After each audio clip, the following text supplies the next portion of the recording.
August 9th, Port Orchard City Council regular meeting. And before you jump up for that, I'm going to remind us of our guiding principles in the actions that we're about to take this evening. Are we raising the bar? Are we honoring the past but not living in the past? Are we building connections with outside partners? And is the decision-making process positively impacting diversity, equity, and inclusion in our community? With that, please join me in the Pledge of Allegiance. Pledge of Allegiance to the flag of the United States of America and to the republic for which it stands, one nation, under God, indivisible, with liberty and justice for all.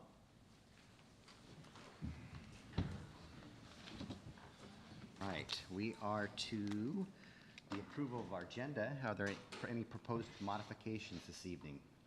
Councilmember Cacciardi, or Lucarelli. That works, whatever you want to call me, I don't care.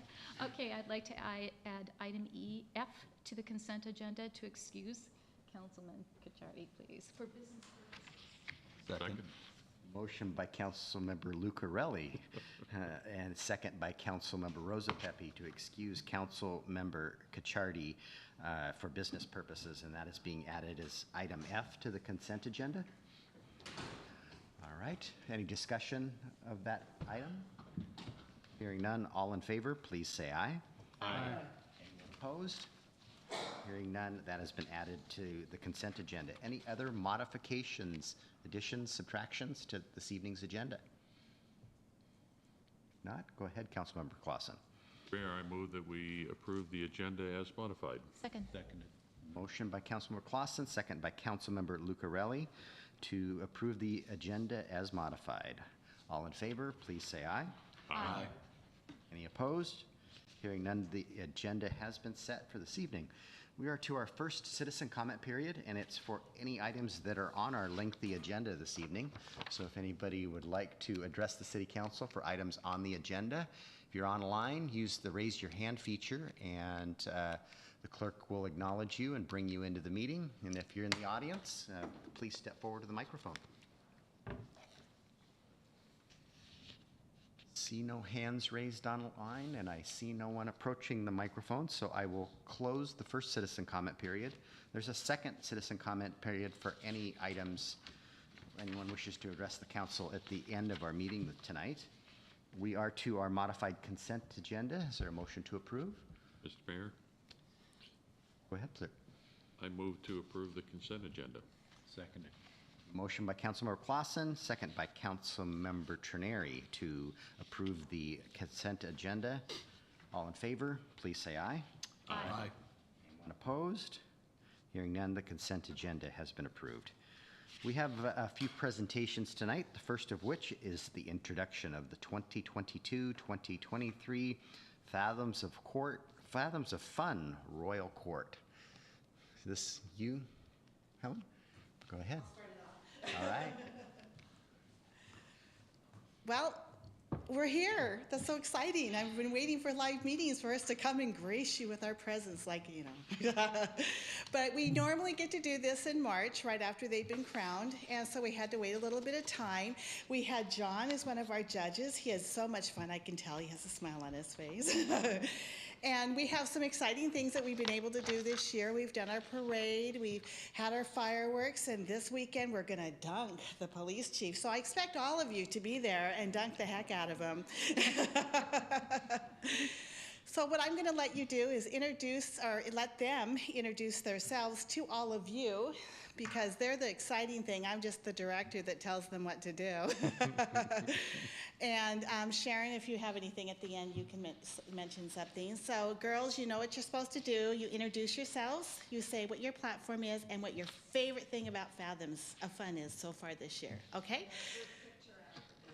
Yes, and we want a group picture with you. And we don't have to shame you to try to buy buttons or pins because we didn't bring them, so you're lucky. You got off easy. But if you still want one, I'll make sure you guys get one. All right.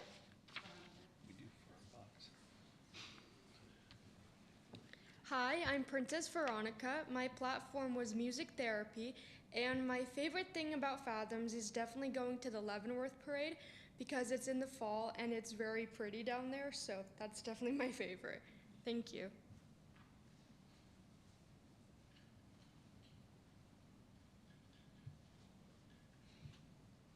Hello, my name is Queen Rebecca. My question was? Oh, my platform was how the pandemic affected our lives, and my favorite part about being in Fathoms is the friendship I have been making. Thank you.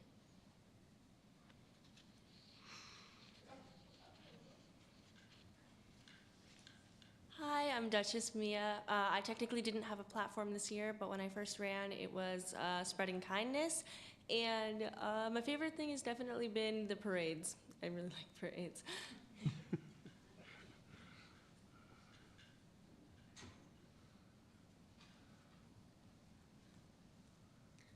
Hi, my name is Princess Lizzie. My platform was World Kindness, and my favorite thing about Fathoms is meeting all the new people.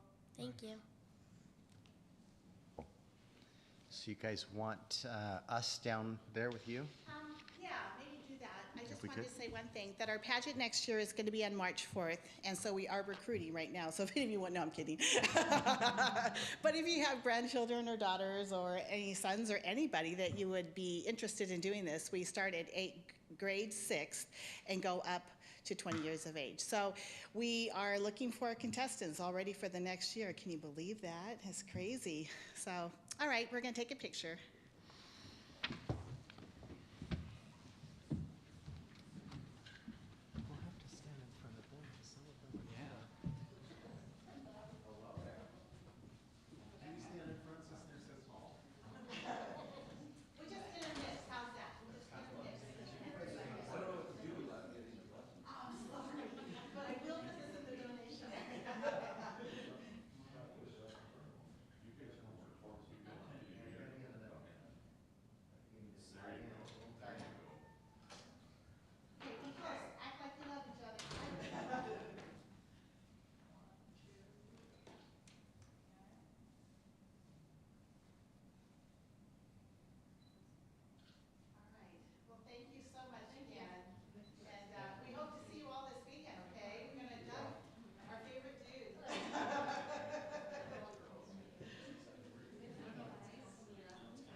Nice to meet you. You did the past, right? I did, yes. So judging the first time. That was a great day. That was amazing. Did you jump? Yes, you did. I think you won. You did the other. Oh, that's right. So we both. Yes. Have we landed on a new day for that? No, not yet. So Dean, Dean, I know that's going to be tough to follow. So Dean Kelly is here tonight with his team from Rice Fergus Miller, and they are here to give us an update on the community center. And I have to say, last Friday, Nick and I and Stephanie Andrews got to go over to the RFM office and actually touch and feel and see some of the materials that are going to be displayed tonight. So I can't wait for a meeting as we further refine the community center and share some of those things with you too. But tonight is really more of an update on the floor plan and designs. And so I got Dean and his team here. So Dean, take it away. All right, thank you, Mayor Rob, and thank you to the City Council for having us tonight. Tonight we have myself, Dean Kelly. I'm a principal in charge and architect with Rice Fergus Miller. We also have our project architect and lead designer, Mike Wright, who will be going over some parts of the design as well. And then joining remotely on the Zoom call, we have our landscape architects from KPG, Paul Fusel and Holly Williams. So they'll be going over some of the site elements. So today, as the mayor mentioned, we want to update you on the progress with the project, show you where we are. Right now, we're about halfway through our current phase of work with design development. And we want to give you some updates on the overall site, how that's progressing, updates on the building design, how it's starting to look and feel, and what the components of that are inside the building. And then at the end, we'll have a little bit about kind of some of the streetlight standards that we're proposing and a few options for you to consider. But before we dive into the actual drawings and all the design, I wanted to read to you our design statement, because we came up with this concept and we're using this to kind of frame everything that we look at. So Our design concept is that the design overall explores the ideas of discovery and rediscovery. For visitors, the project should highlight all that Port Orchard has to offer, which is discovery. And for residents, the project should invite a lens through which to see their community in a whole new way, rediscovery. The shoreline is an integral part of the community's shared cultural heritage. However, for decades, it has been largely inaccessible to the general public. Its reclamation for recreation and public use should feel like a celebration of people and place. Just as the Port Orchard's population is diverse, so too are the intended uses of this facility. Whether visiting the library, attending a formal event, or just meeting friends for a cup of coffee, the design response should feel appropriate in terms of scale and overall aesthetic. The facility should provide a variety of space typologies, and one size does not fit all.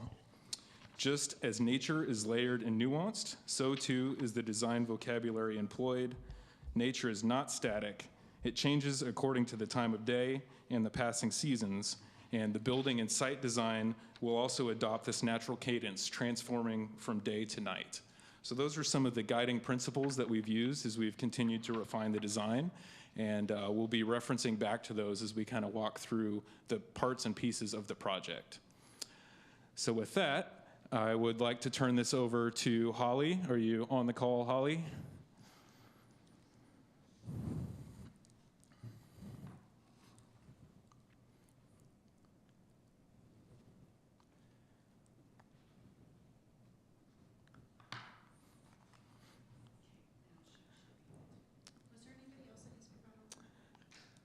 Paul Fusel would be the other one.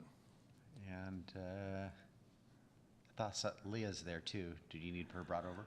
I think she's just attending. Okay. Are you there, Holly? She's talking, but we're not hearing her. It said across the top that she was talking. Are there closed captions? I can't read them. Now There we can. are. There we are. Got you now. So Holly, take it away with the overall site design. We can hear you. Okay, great. Sorry about that. So, just in addition to what Dean said, the overall design approach, as we move forward with the specific design of the CC buildings and site improvements, we want to continue to keep the big picture goal in mind, to create a special place that celebrates the waterfront and unifies all improvements planned for the district. With this, establishing the district as a community destination. So that's our overriding goal. Next slide, please. To ensure that we are supporting that goal. Hold on here, but Brandy, I think you've got the slide deck. Yeah, thank you. We haven't moved yet.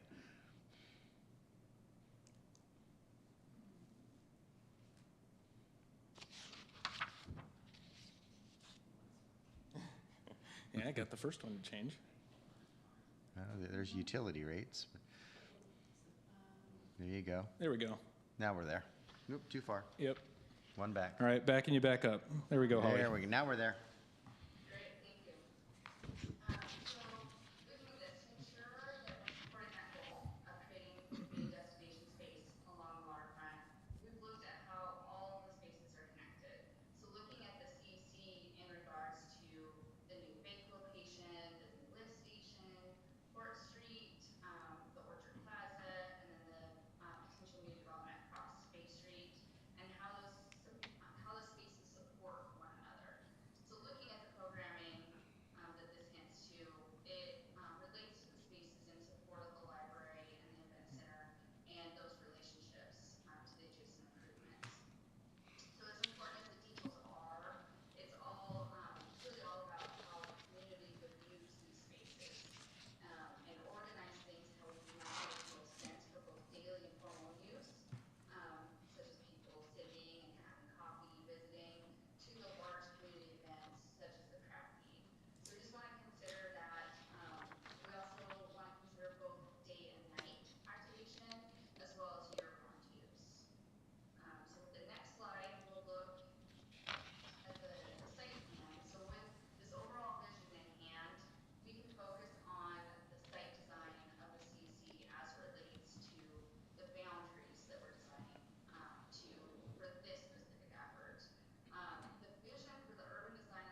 Just real quick, Holly, if I can interject for just a moment, one thing I wanted to mention too, is part of our current scope of work, we did an assessment of the seawall that's currently there at Kitsap Bank.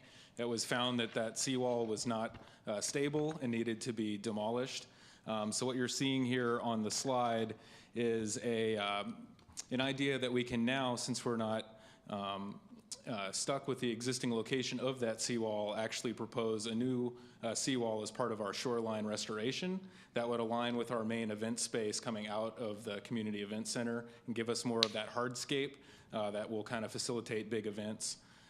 So kind of a silver lining that came out of that is we think as part of that shoreline restoration, we can do something that's both more ecologically friendly with the new design.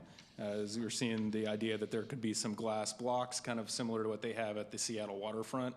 That would be kind of a more ecological approach to an overwater structure, but also the opportunity to realign that so that it kind of better works with the function that we see for the community event center. And Dean sees that as a silver lining, which it is. The challenge to that is that funds for that design for the shoreline work in the budget. So no, we're still trying to figure out how to pay for that.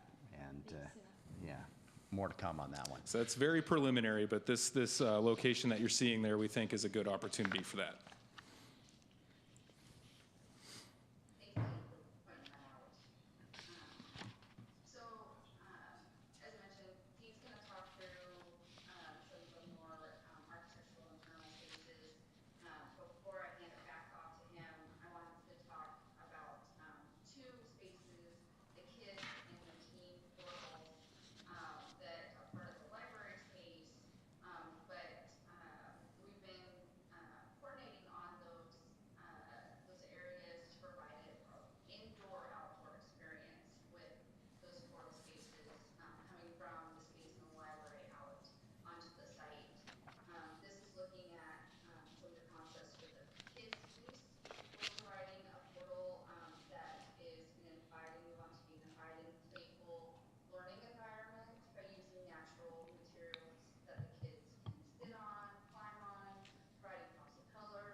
Thank you, Holly. And if you want to join me, Mike. So Mike, if you want to kind of take us through some of the updates on the building. Largely the floor plan and the building components are very similar to what we saw at our last update in April, but there are definitely some new details and refinements that we want to present here to the council. Thanks, Dean. All right, I'll try to be quick here. We still have some other site stuff. So we got a revised survey back in May, and we knew we were expecting a little bit of a change on the Port Street side because there was a little bit of inconsistency between what had been surveyed and what was on the GIS website. So our actual property line shrank by about 15 feet on the southwest corner, which by itself was a bit of a heart stopper, but we were able to work with the civil engineer who was designing the reroute for the sewer line, which was the other boundary on the east side of the building. So we were able to actually move the building a little bit further northeast to contain it on the property and not change anything drastically to the form of the building. So that was a good news. It's more oriented towards the waterfront. We lose a little bit of that public space that we were hoping for along Bay Street because it shifted a little bit, which had an impact on the portal in the teen space. So we'll get to that and talk about how that design. We originally had intended to have it kind of move from inside the building just directly out onto Bay Street, but now that we're a lot closer, we're thinking we can kind of orient it east-west so that you come in along the side of the sidewalk. We'll see that in the renderings. All right.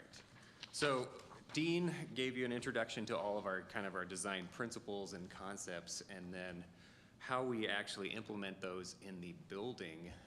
We identified 3 different ways that we want to do that. So portals and pop-outs. We have these portals on the outside of the building. We have pop-outs actually on the inside of the building, and this is areas where we want to bring attention to people to an interesting program element. Either it's an interesting library collection or a meeting space for people to enjoy.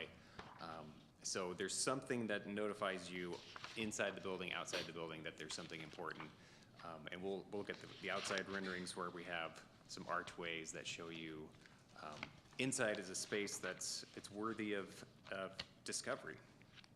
Another way is filtered light. And so we're kind of drawing inspiration from nature, from the nearshore environment of light that changes throughout the day. So we're going to rely on, in the design, sunlight mostly. And in some cases, we're going to use some artificial light in creating shadow patterns, but in a way that changes the face and the makeup of the building as the day progresses, as Dean was talking about. And then framed views. So views out to the water, views to Bay Street. There's areas where we're just going to bring people's attention to the view. Part of the portal inspiration is this idea of early morning, foggy, diffuse light on the water. We wanted to have the feeling that when you're in the portals on the 2 sides of the building, of being kind of enveloped in some side of colored light. You have some sense of privacy. Things are diffuse. And so we were trying to find a material that would give us that characteristic. And we looked at vernacular buildings. So we have these boat sheds out here which is like corrugated fiberglass. It's a pretty prosaic material, but there's other projects that have used colored polycarbonate, which in a lot of these cases is giving us exactly what we want. And we're still working on developing the material concept for these, but I think that's the overall look that we're going for. The ability to see some activity, but it's intriguing, and when you're in there, you don't feel like you're on display or in the street. You feel a little bit protected, but it also gives the public passing by a little glimpse of what's going on. And Mike, if I may, we saw examples. It's not your corrugated, plastic panels. This is it's kind of honeycombed. It's much more durable than that, and we're still researching that. But that example in the top left corner where it's, that was the inspiration. It stopped at that, and then we went towards the images on the bottom there that are a little bit more in keeping with what we're thinking. So we should have a red X through it on our sheets? Yes. All right, so here's the floor plan. I can kind of bring you guys through it pretty quickly. It hasn't changed a whole lot since our last update. You can still see the tenant space in the lower right. The library's office spaces have been pushed out towards the water. That was an update from last time. Then the portal, you can see the orientation of the portal on the teen side has the wall that is facing along Bay Street and entrances along the sides of it. The kids area portal is pretty much unchanged. It's expanded a little bit. Excuse me. It's expanded in size just because we didn't want to create any dark corners or anything like that. So it's an area that just takes full advantage of that space out there. So another area you can see down at the bottom, a little design move called the slice. And that is, we have on the outside of the building 2 large archways that are just a color difference in the material of the siding, and a large expanse of glass, which will give people who are coming along the trail on the waterfront side or along Bay Street a glimpse in to the activities that are taking place. So this is like the big flexible program area for the library, the pre-function area for the event space. So an area where there should be lots of fun activity that we want to show off to the world.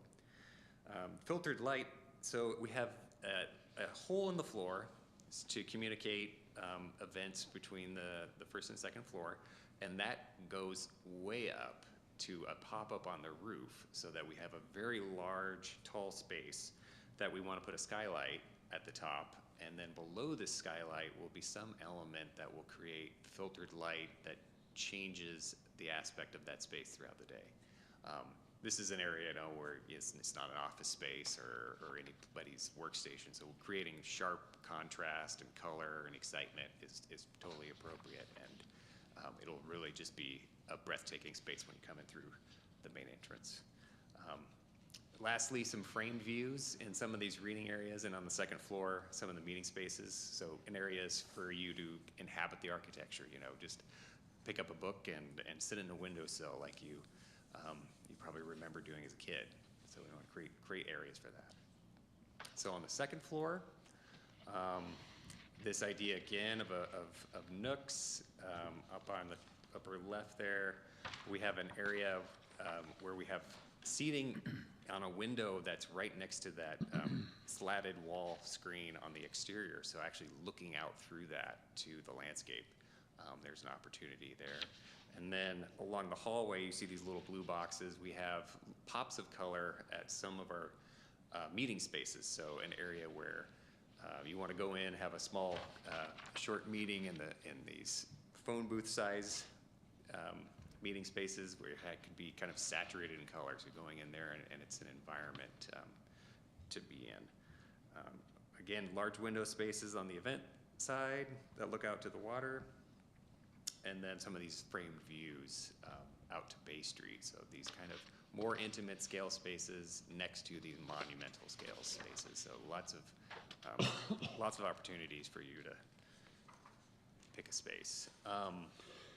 Okay, hurry up along. I think we could really kind of go down a rabbit hole here, but we wanted to show kind of the variety and flexibility of meeting spaces that we are looking to provide here on this slide. So primarily, the main function of the ground floor is the library space with the tenant space there along Bay Street.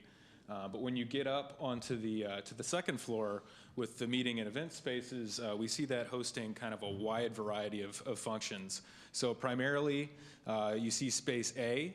That is the large event space where formal banquets could be held. You also see 2 Bs there. It can be subdivided down the middle to create kind of 2 medium to large scale spaces. And overall, the largest space, space A, could fit up to 130 people in kind of a banquet setting. We also have kind of the main atrium space there labeled as open.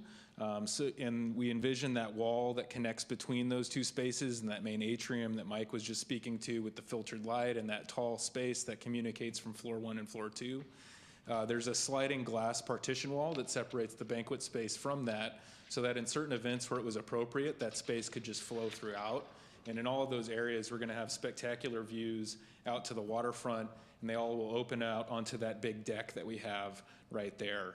You kind of see the deck as it extends out with its 2 arms, and the main event space on the site plan is right below that, with, as I mentioned earlier, that the opportunity to extend that new overwater structure to kind of extend that space out. And then as you work your way down, we have kind of a smaller space there for labeled space C. We see this as kind of more of a boardroom type function. Could seat somewhere around 30 to 25 people. What was actually interesting as we continued to dig into this space, we had originally thought of this as maybe flexible tables, so that you could kind of move the tables out and host kind of more of a lecture type event there. But just with the shape of the space that we have, we actually are able to fit more capacity in that space as a kind of with a boardroom table down the center with chairs ringing that, chairs along both the walls, as opposed to having kind of just loose chairs there and somebody sitting at kind of a podium presenting. So we found that kind of interesting. It was the difference of about, in the presentation setting, we could get about 20 to 25 people. And in the conference room setting, we could do more 26 to 30. So that's leaning us to kind of lead more towards maybe it's a little less flexible and it's a little more purpose-built, more with kind of a big boardroom table. We're still thinking about ways that we could keep it flexible within that, but that was kind of one of the key things we wanted to mention tonight. Then in addition to that, we have kind of the small meeting room spaces labeled D on the plan. Those can host people, the smaller ones 4 to 6, kind of a small group. The larger ones, the larger one more in the 12 to 18 range. And then we have at the far end labeled space E, the co-working or light lab space. We're still working through ultimately who will control that space, but we see that as kind of a flexible co-working type space. And I'll quickly move through some of these images. So this is the view looking from Orchard Plaza and the main entry into the Community Event Center space.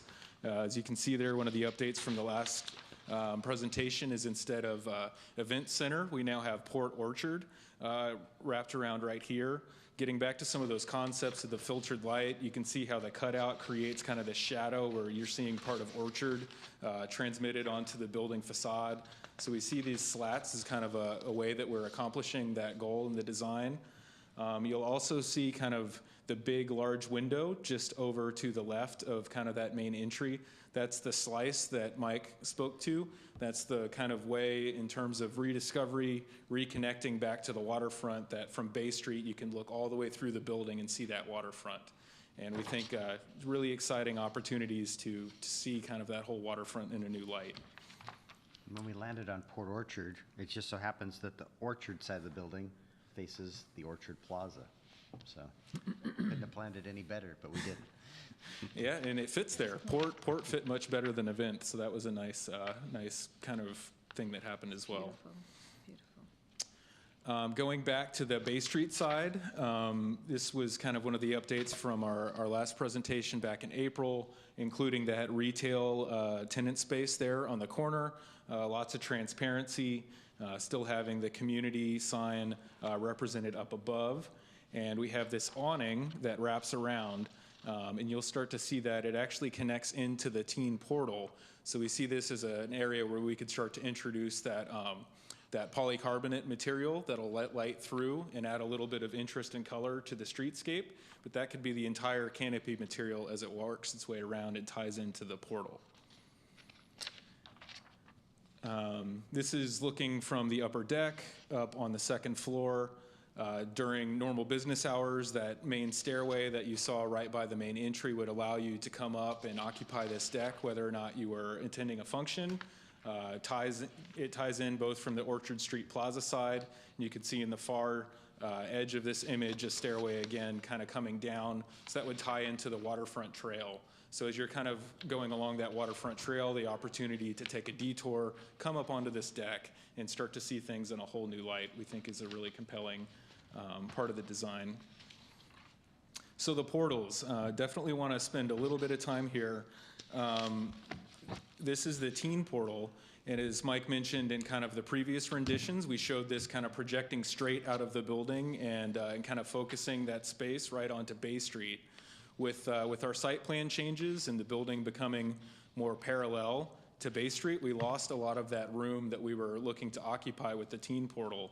So the decision here was to take what was now kind of a longer and skinnier space and incorporate a new design here at the teen portal. So you see the polycarbonate wall shown there in green coming down. We actually think this is a nice refinement to the design. There was some concern about would the teens feel too on display. Is that really an appropriate place for them to be kind of occupying?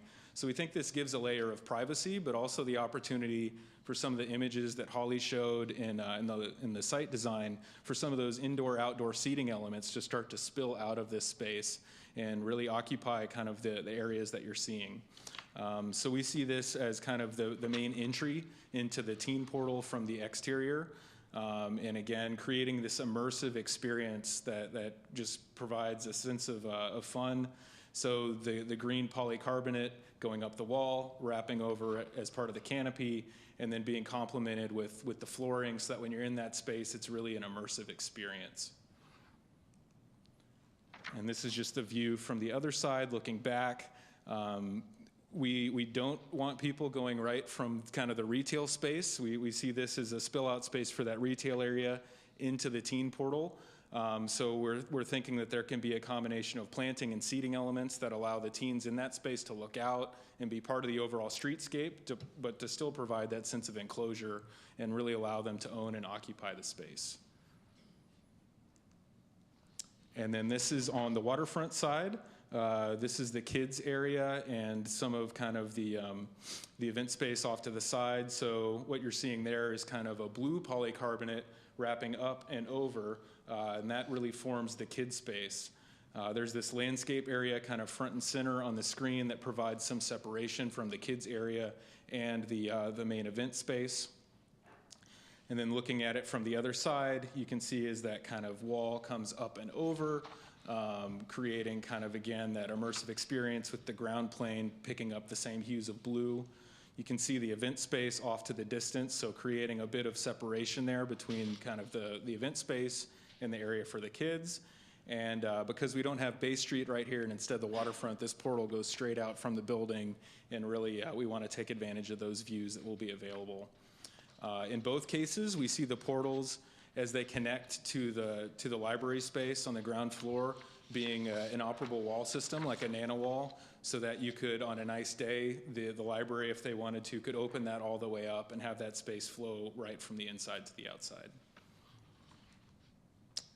And with that, that was our building update. So last thing here to get through will be the proposed lighting standards that we've been looking at. So I'll turn this back over to Holly. Thanks, Dean. Yeah, we're gonna switch gears just a little bit here, but wanted to get your eyes on this. So as part of the CEC site improvements, we'll be providing street frontage improvements along Bay Street directly in front of the building there. These improvements will include street lighting.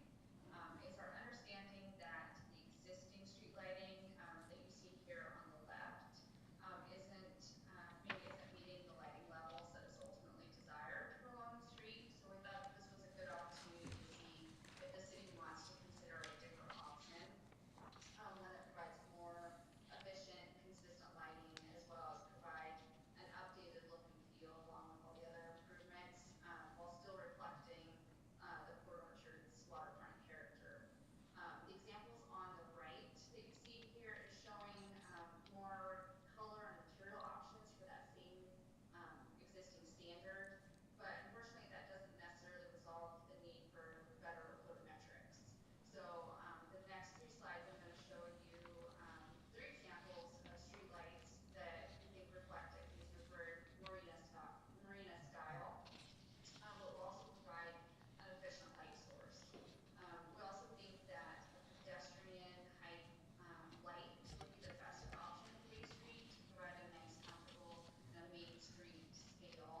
We're not,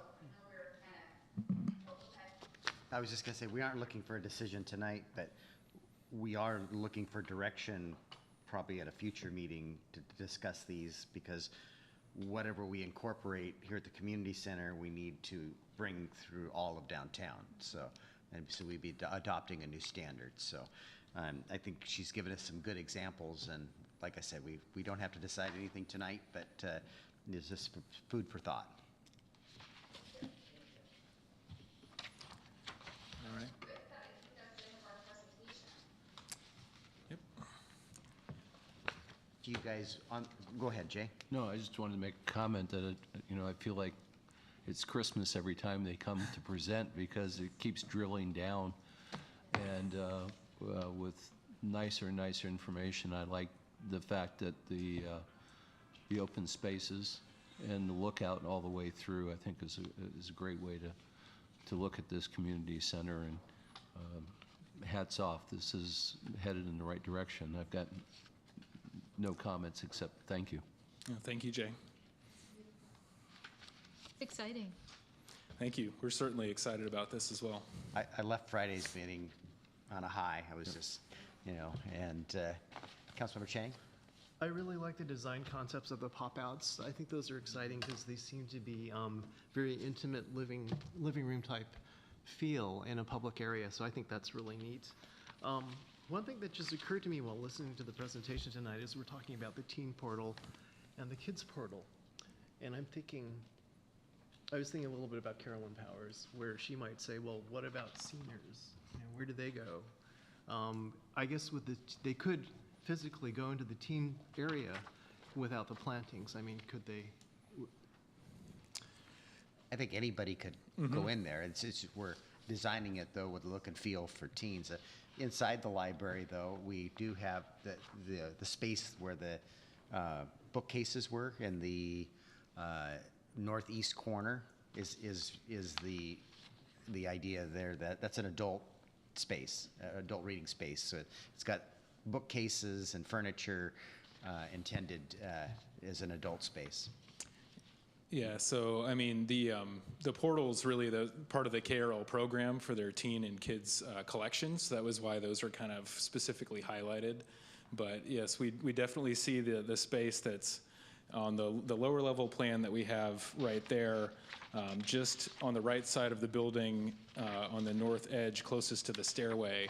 That will be kind of this reading room, and you see a little bit of it there in that upper left image. We envision that with lots of built-ins, kind of very handsome, kind of wood shelving and built-ins along the wall, with some of these kind of built-in seating benches that frame some of those views out to the waterfront.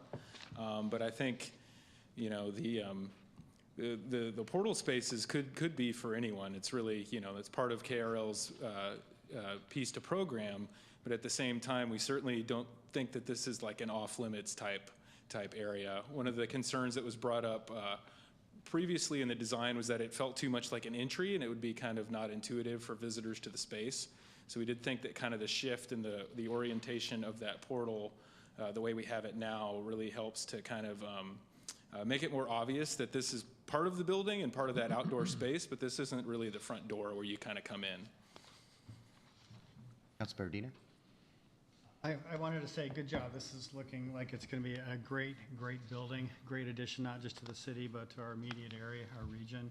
And I look forward to seeing more. One question I have, maybe it's more for the mayor, is when it comes to some of the features that we've looked at the pop-outs, the filtered light, the frame views, the polycarbonate panels, what will be the decision or selection process for moving on those? Which ones we want to choose from? I mean, there's a huge menu here to choose from. And what is that process going to look like?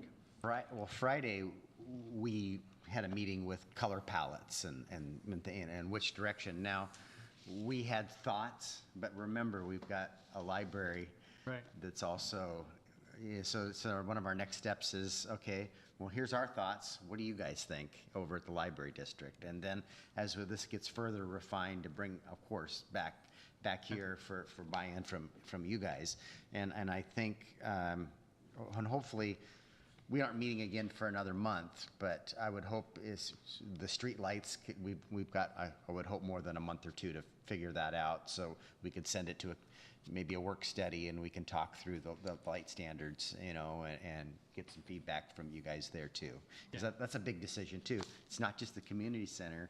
Right. We're going to adopt a standard that informs, you know, what we do in all of our downtown in the future, so.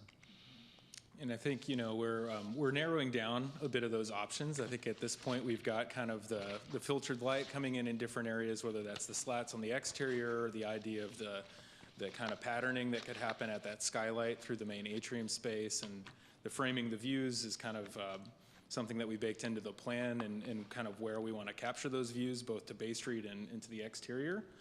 So really the thing that we're looking at now is really the material here for these portals. And the polycarbonate is one option that we're continuing to vet.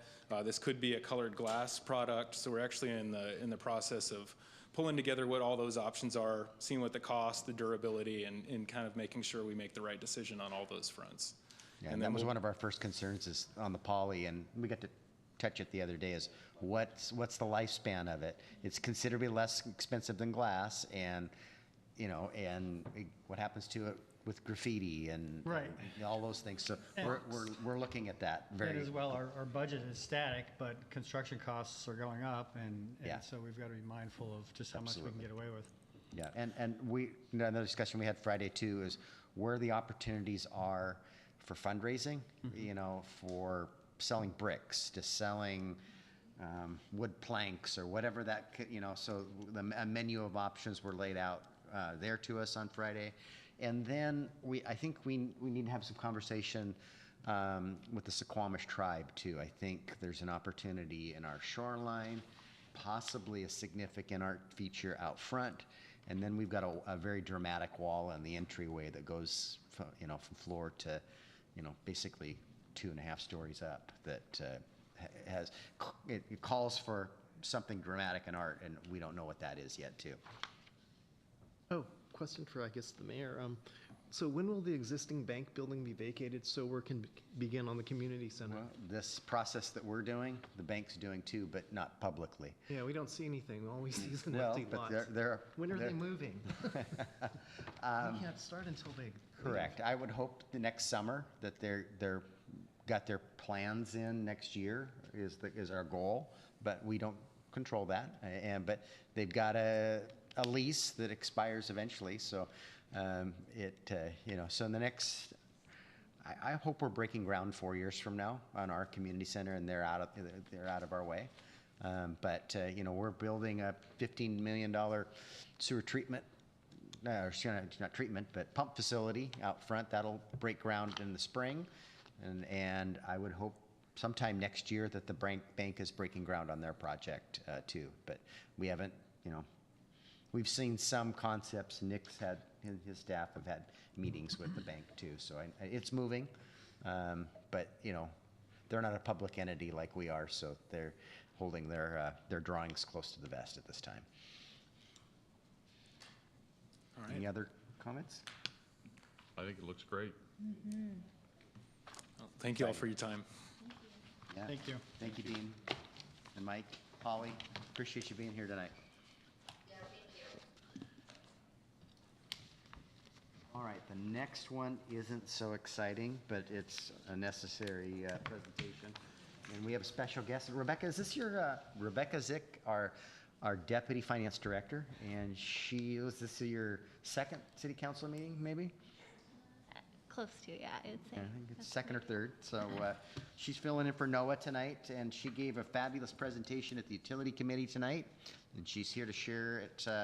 And remember, our goal is, there's no decisions here tonight. We're going to talk about our water rates. You know, this is probably the third or fourth presentation we've given. We continue to refine this. I think there's additional refinement to happen, but remember from our last discussion, we presented a model that built in the funds we need necessary from our existing customers to fund improvements to, you know, existing deficiencies in our system. We've got connection charges that fund the growth side of the equation, but we need to have a healthy water utility from the ratepayer side also. And the last presentation gave you just adding it onto our existing structure, and the direction that was given to us was to look at various consumption models. So with that, I'll let Rebecca take over. Thank you, Mayor, and thank you, Council, for... And Rebecca, unfortunately, you're going to have to put that microphone right up to your mouth and project. It is on. Can you hear me now? Yes, Okay. much better. I'm going to try really hard, so let me know if you can't hear me. Also, first council meeting using the clicker, so let me know if you have any difficulties. So thank you for that introduction, Robin. That was a good framework for where we are at in this process. I'm going to advance the slide. So this just shows the meetings that we have gone to previously. NOAA was at these meetings discussing the water rates, and just prior to this meeting tonight, like Rob stated, we were at Utility Committee with this same presentation, and they provided some recommendations and feedbacks that we will incorporate when we come back in September. So again, no decisions tonight, just information. I'm going to move through the first part of this presentation pretty quickly. It'll be a lot of information on just what's already happened, and then we'll get to some examples with customers, and that's when we'll slow down and we'll start to see impacts to ratepayers or proposed example ratepayers. And that's when it'll slow down a little bit, so just bear with me till we kind of get to that point. So as I had stated previously, discussed at previous meetings with the water rate consultant, was just the financial outlook of the utility, the capital improvement program of the city, and just the rate structure adjustments that would be needed under the current rate structure. And then based off those previous meetings, now we are here today to talk about what are some different rate structures that we can look at to address some concerns that were identified through those meetings.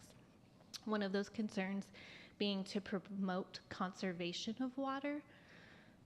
Wrong clicker.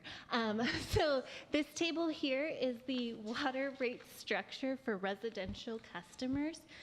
The top table up there shows current, with that asterisk there, for what our current rate structure is. Again, I'm going to move through this a little bit quickly because when we show actual customers, it'll start to make a little bit more sense. But there you see for 0 to 3,000 gallons, we charge a base rate of $53.50. But then if you use over 3,000 gallons, up to 5,000 gallons, you're charged a higher base rate of $81.50. So you'll hear me routinely refer to those as the low and high base rate, and so that's kind of what I'll be referring to. At that point, consumption is charged over 5,000 gallons. And then if you did have a meter size larger than 3/4 inch meter on a residential, you're charged a meter cost differential, and then any additional consumption above 5,000 gallons. All the tier pricing that you see in that table is per 1,000 gallons. So if you use 1,000 gallons, it's $3.65 under our current rate structure at that 5,001 mark that you see there. So some structural changes that we're proposing or looking at in this rate structure is no longer charging the meter cost differential for residential customers. And then scenario G, H, and I that you see there, having a single base fee that includes up to 3,000 gallons of consumption, and then charging all consumption after 3,000 gallons. And scenario J is a single base fee and all actual consumption is charged.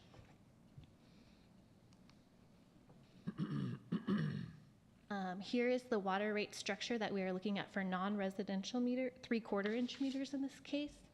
So our current, again, is that first line there. Our current base fee includes for non-residential meters 5,000 gallons of consumption per unit and is charged per unit, plus a single one charge for the meter cost size differential per account, and then all actual consumption above that point. So 5,000 gallons and beyond, or if they have multiple units, 5,000 times the number of units and beyond is charged. Again, tier prices are at 1,000 gallons per unit here. So the structural changes that scenarios G, H, I, and J proposed here are to no longer factor units in non-residential, and to have base rates that factor in meter cost size based off of industry standards and not charge the single meter cost differential. And you'll kind of see that on the next table on the next slide there. Again, G, H, and I, and J, G, H, and I, sorry, are a single base fee that includes 3,000 gallons of consumption and then all actual consumption beyond 3,000 gallons, where J is an all consumption model, so a single base fee and then all consumption is charged. The next table here is the meter base fees for only non-residential accounts with a meter size larger than a 3/4 inch meter. And these are based off the AWWA industry standard methodology. So you'll see that the base fees under G, H, I, and J are increasing based off the meter size. And currently we're increasing them off of a meter cost differential and then also a per unit charge. So when we get to examples, again, you'll see some relative examples of what that would mean for different customer classes. So I will continue on here if that's okay, and then you'll kind of see some real customers and what that really means to them, or real fake customers, I should say.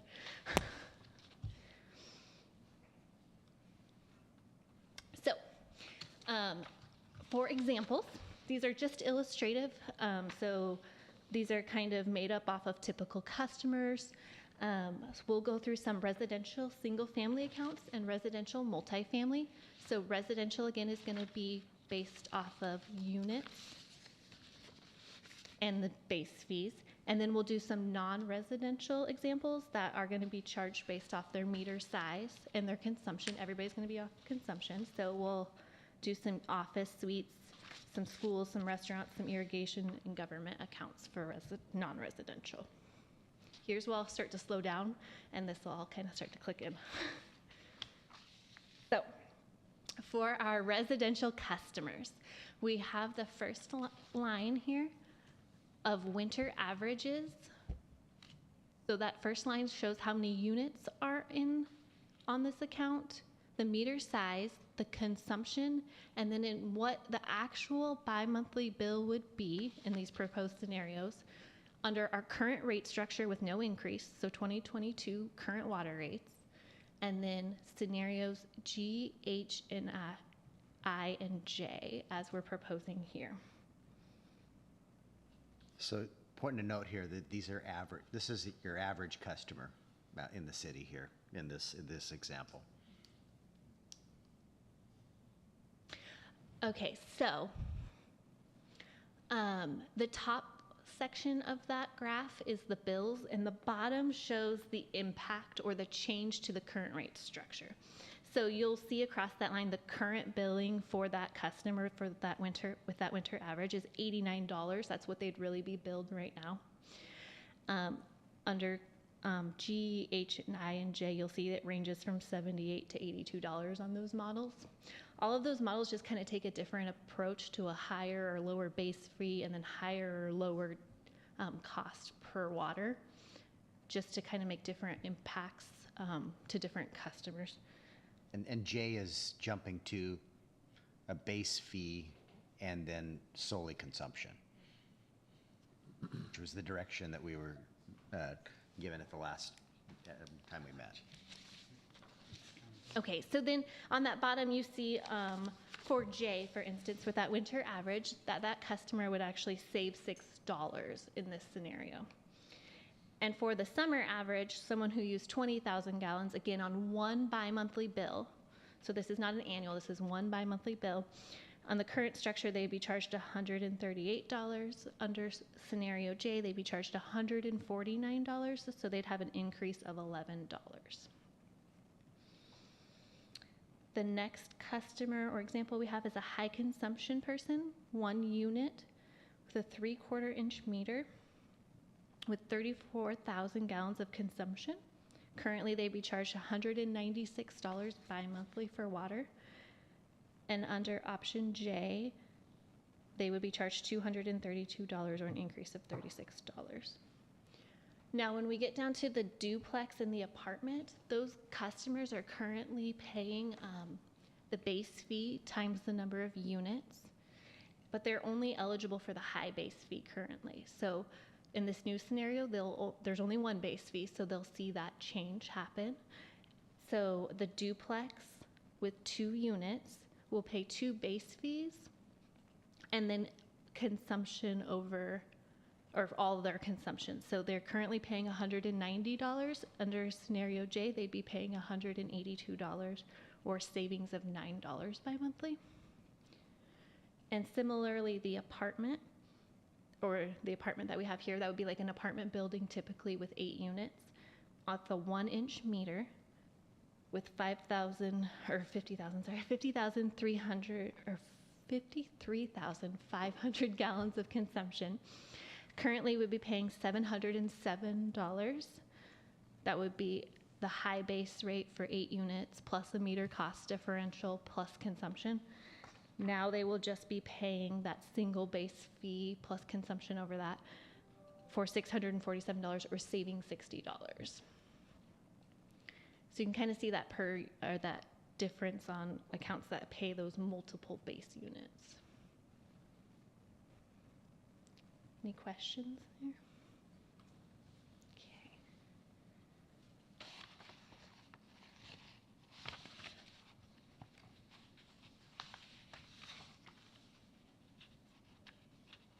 So this is important at this point because one of the biggest complaints we get is that person that uses, so as it points out there, 15% of our users are in that bottom tier.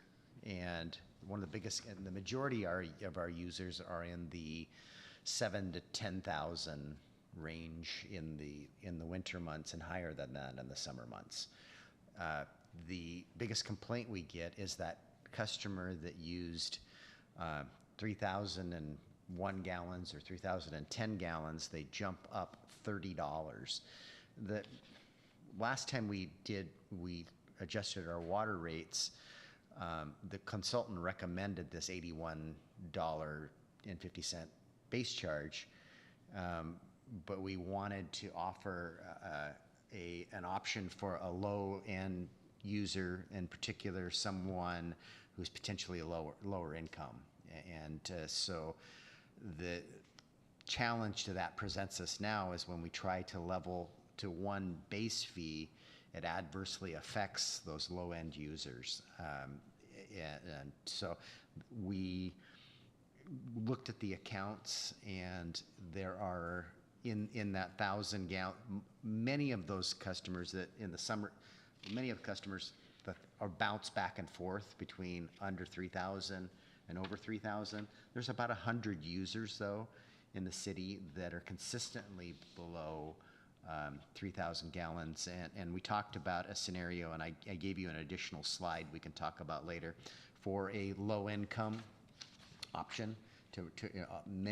All the other cities in the county offer a low income discount, and we want to study this further and offer a potential discount to all base rates. But I think the biggest group that would benefit from that are probably on those that senior fixed income living by themselves that uses less than 3,000 gallons could benefit from a low income discount. Yeah, and so as the mayor was saying, that consumption level there, that you see that jump based off of just that increase there. And a lot of customers do jump between those two tiers and see that big increase there. And on the next slide here, you'll kind of see it visually. Rebecca, just a little closer to that microphone again. It's drifting away. Really try to project here. So on this, it just is a visual to that same chart. So the orange line here, or first the chart just is graphing out the billing as it progresses by 1,000 gallons. So on the bottom is per 1,000 gallons of consumption, and then going up the graph is the cost in dollars. The orange line there is our current rate structure. 2022 rates with no increase. And the blue line is the proposed rates. So as we go from a single base rate, two base rates, a low and a high base rate, to a single base rate, we try to smooth the effect of the consumption so there's not that big jump right after 3,000 gallons that you see there in the orange. So that's one of the things that we are looking to do, is kind of address that area. And then just to point out that after 10,000 gallons on this graph, it increases in 5,000 increments, so the rates don't actually increase that steeply. It's just kind of truncated down, just so it will display here and not be so small.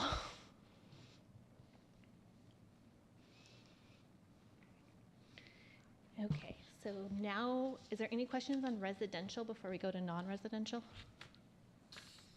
I'd just like to comment that what you call orange, it appears as red to us in our printout. So it's a little jarring when we're going our like rusty orange. All right, so then our non-residential examples here. So the non-residential in this proposal has the more structural changes, so that's where you'll see more changes here. So again, we're proposing them not to be charged per business unit, but to be charged by meter size only, and that base fee based on the AWWA standards. So under our current structure, a 4-unit office suite has 4 units, a 3/4 inch meter, and 7,000 gallons of consumption, again on one bi-monthly bill. Under our current billing, we would bill them $326 for water in that 2-month period.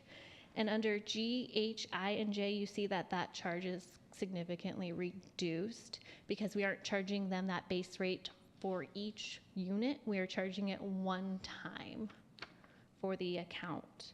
And because it's a 3/4 inch meter, it's just that $53.50 plus all consumption. So they would be paying under option J $82 or saving $244 in that one bill.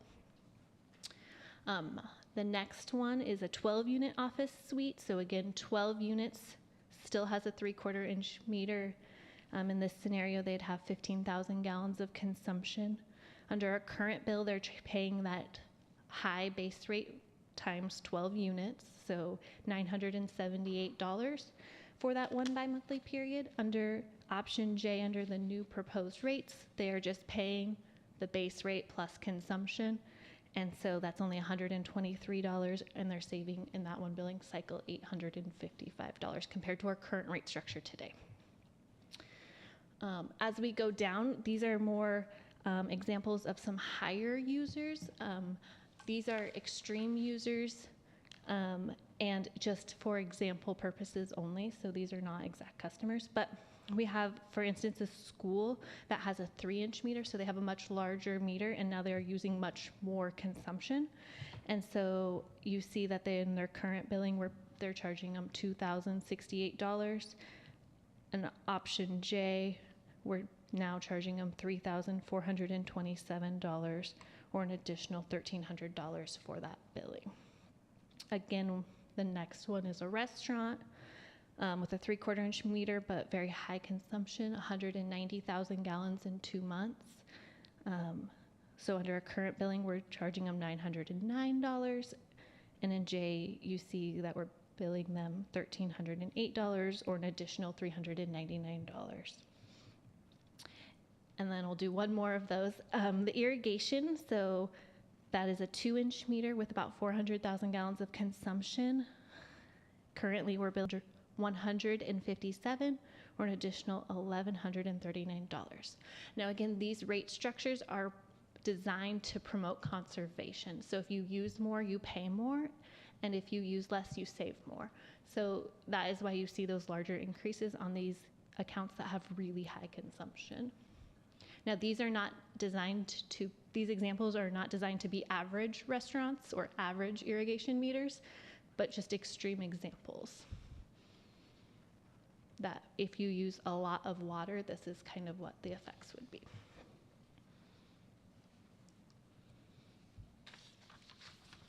And then we'll move on to some more examples. So this is a really, really high user.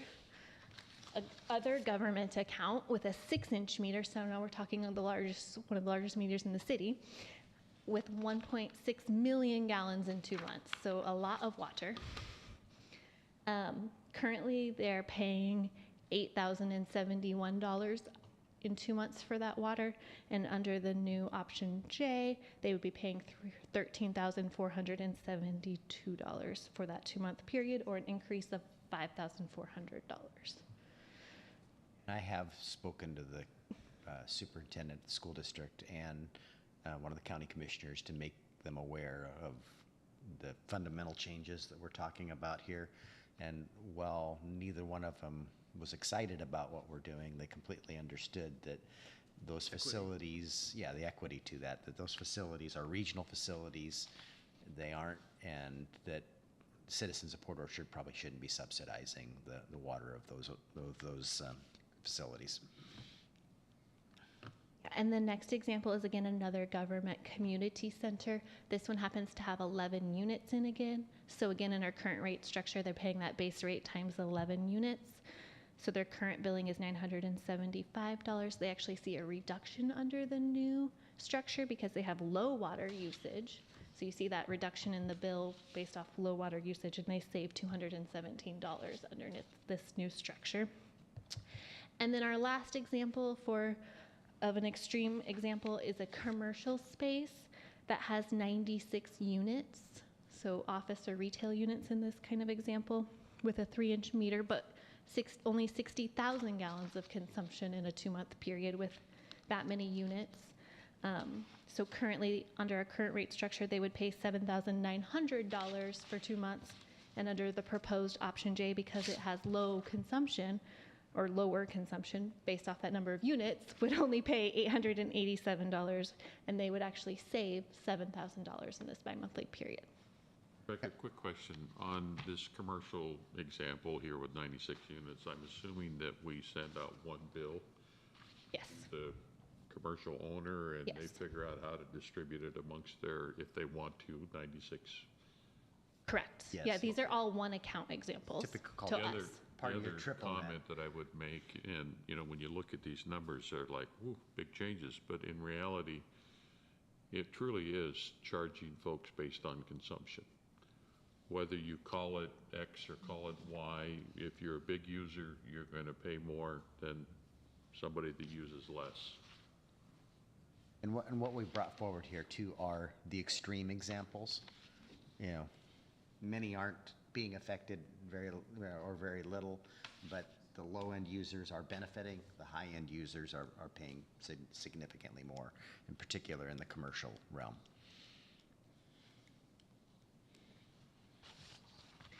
Okay, so our overall results and recommendations. So we kind of, previous to this meeting, we had option A, which was no structural change, just increase our current rate structure to meet our financial outlook.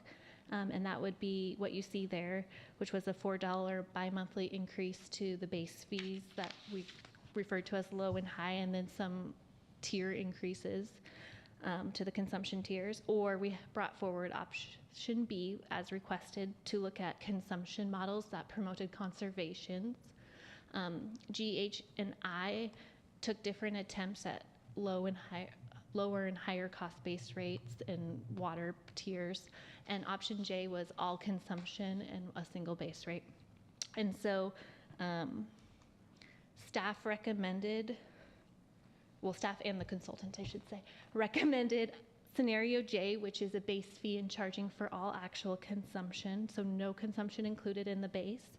It achieves the revenue target set by the consultant and the utility, meets Department of Health's anticipated conservation standards and requirements, empowers customers to conserve water and reduce their water bill, charges for consumption while providing a stable base for the system, and modernizes the billing system to be more in line with the peer utilities in our area.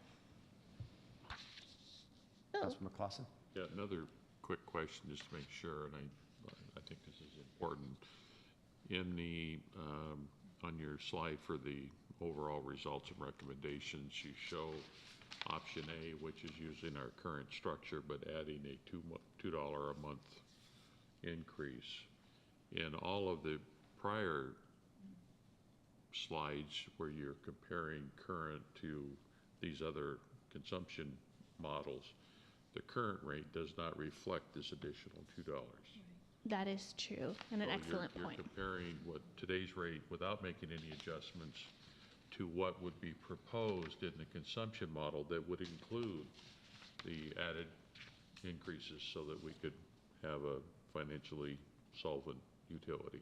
Yeah, that option A not only added $4 to the base, it also added 4% to the Right. consumption tiers also. Right. And I would propose that we, you know, I did a back a napkin comparison. I think we need to do the similar comparison, current to A. Yes. Also, Yes. as we come back, and further refine what a low-income discount could look like and how we could manage such a program. So, Councilmember Rosa Pepe? Yeah, Mayor, if one of the goals is conservation, which we know we need to get to at some point in time, will we be revisiting rates if people conserve to such a extent that it would affect our revenue? Well, for projects? We do have, remember though, a lot of there's a lot of the capital is being paid for by growth and those connection charges, Right. but there is an element coming from rates, but we also have new customers we're adding on too. So there is some danger to that, but that's why this model has a base rate and that $80 base rate to insulate us. If we went all to consumption, then we'd be more volatile to that. So there is an element of risk to that, and But we're Well, mitigating some of that risk, while at the same time, we're encouraging conservation. Because as Jackie Brown pointed out, the last gallon of water is the most expensive, you know, and if we, and so, you know, because we have to build more infrastructure, you know, so the less infrastructure we have to build. If we conserve more, then we're going to need fewer reservoirs. We're maybe, you know, we won't have to in the future drill another well because we can have consumption or conservation, have growth in our community, and somewhat live within some of the water we're already producing.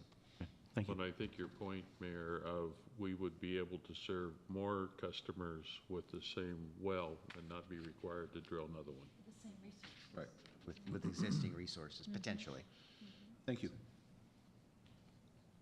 I don't know that that's a good incentive for some people, that if they save water, more people can move here.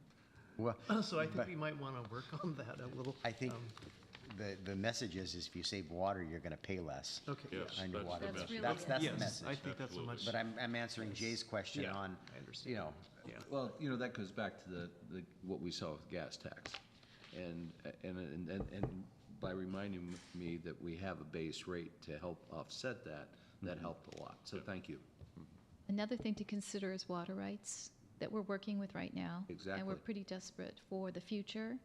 And this would cut down on how many extra water rights we would actually have to have. So we could move forward probably more quickly with our plans and infrastructure if we didn't have to deal with the water rights issue, which is so unsettling. a bit more work to do. We just, you know, we're bringing back what you asked for in a consumption model. And I think we need to do some comparison, and then there's some work that still needs to be done to protect those low-end users that in particular that are low income. So, thank you, Rebecca. We are, Thank you. good, nice job. And we are going to head into an executive session now for approximately 15 minutes pursuant to RCW 4230.110 regarding potential litigation. Yeah, and that's subpart 1, subpart I, and with action to follow. Okay, thank you. And so we'll be back in about 15 minutes, so you can stop the recording for a few minutes, Janine.